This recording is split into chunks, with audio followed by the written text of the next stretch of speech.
नहमदुहु व नुसल्ली व नुसल्लिम अला रसूलिहिल करीम अम्मा बाद फ़अऊज़ु बिल्लाहि मिनश शैतानिर रजीम बिस्मिल्लाहिर रहमानिर रहीम.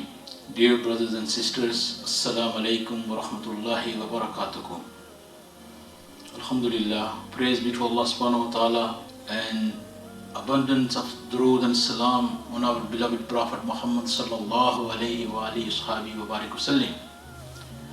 That Allah subhanahu wa ta'ala blessed us again, that we learn deen of Allah subhanahu wa ta'ala through the hadith of the Prophet sallallahu alayhi wa alihi ashabihi wa barik wasallim. As we discussed last time, hadith regarding the iman, that according to Abu Hurairah radiyallahu anhu, that the Holy Prophet said sallallahu alayhi wa alihi wa sallam regarding the faith, and the finest of which is affirming La ilaha illallah, that there is no God but Allah, and the least of which is clearing trouble from the road, and also significant branch of faith. So we discussed regarding La ilaha illallah and its practice in our life. Today we're gonna go to the second point, that moving the trouble from the path. In a simple words, if you see something on the way where people are out and about, so any hazard, you remove it. So this is a sign of a faith, that you are worried of other people's getting injured. So this is also a branch of faith and the sign of a faithful person. Only a person who has a faith in his heart, he cannot afford the trouble for the others. Not necessarily you're removing trouble away from your close ones, but randomly whoever walks that way, you make the things easier. This is the sign of a faith. And if we apply this in our society nowadays, we see that removing hazard from the streets, everybody will appreciate that. But when it comes to help one another, when somebody is in need, and sometimes we are capable of helping them, we ignore them. So the faith requires us to be vigilant of one another and be there if somebody needs help. For example, when the Eid day comes, our young brothers, they're blocking all the streets, the local streets, where our mothers, sisters, they go for shopping, and they are just randomly blocking the walkways. We experience this every year, and people find it hard to move here and there. And sometimes we park the cars, we block one another's driveways. So these are the basic things we need to look into it, and we need to learn to forgive one another. So when we become aware of these things, and this only will happen when the true faith enters in our hearts.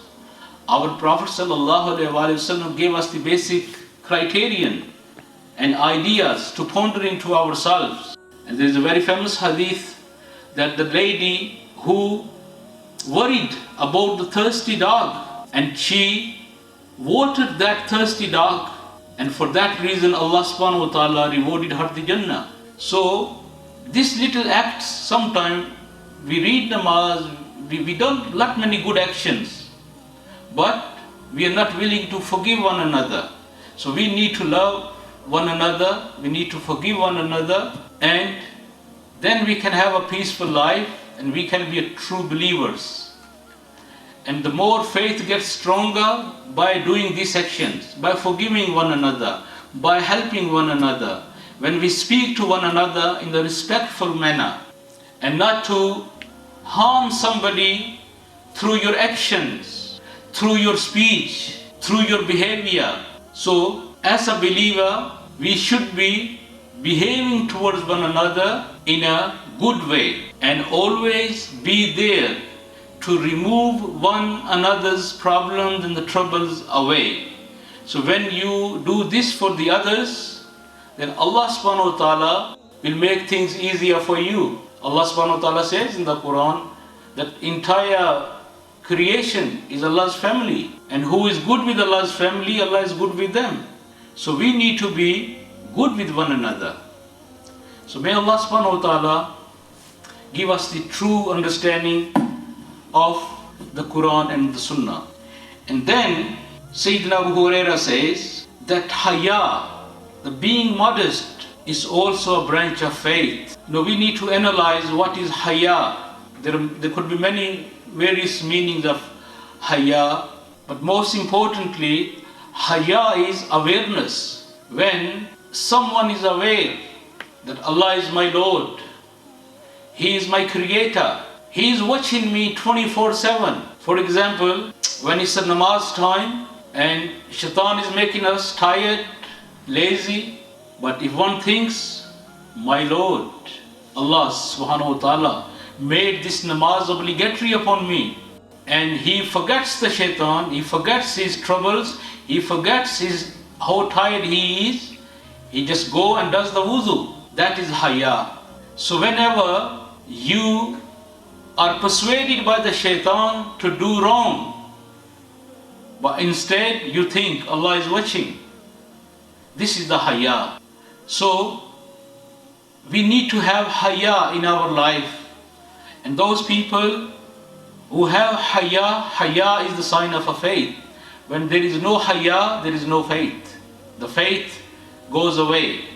And haya, may Allah subhanahu wa ta'ala bless us haya in our all daily life. So when somebody lives his life according to the haya, then alhamdulillah, he will do good. So this was the hadith. We'll finish off today on this and just conclude what we have so far discussed. Then inshallah we will move forward. And I was advised by our senior scholars to just read the whole hadith as full, then explain.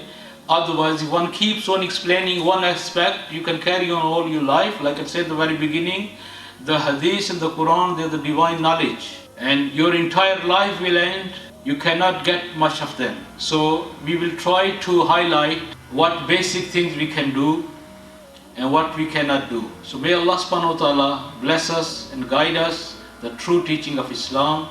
وَمَا عَلَيْنَا إِلَّا الْبَلَاغُ الْمُبِينُ. Assalamu alaikum wa rahmatullahi wa barakatuh.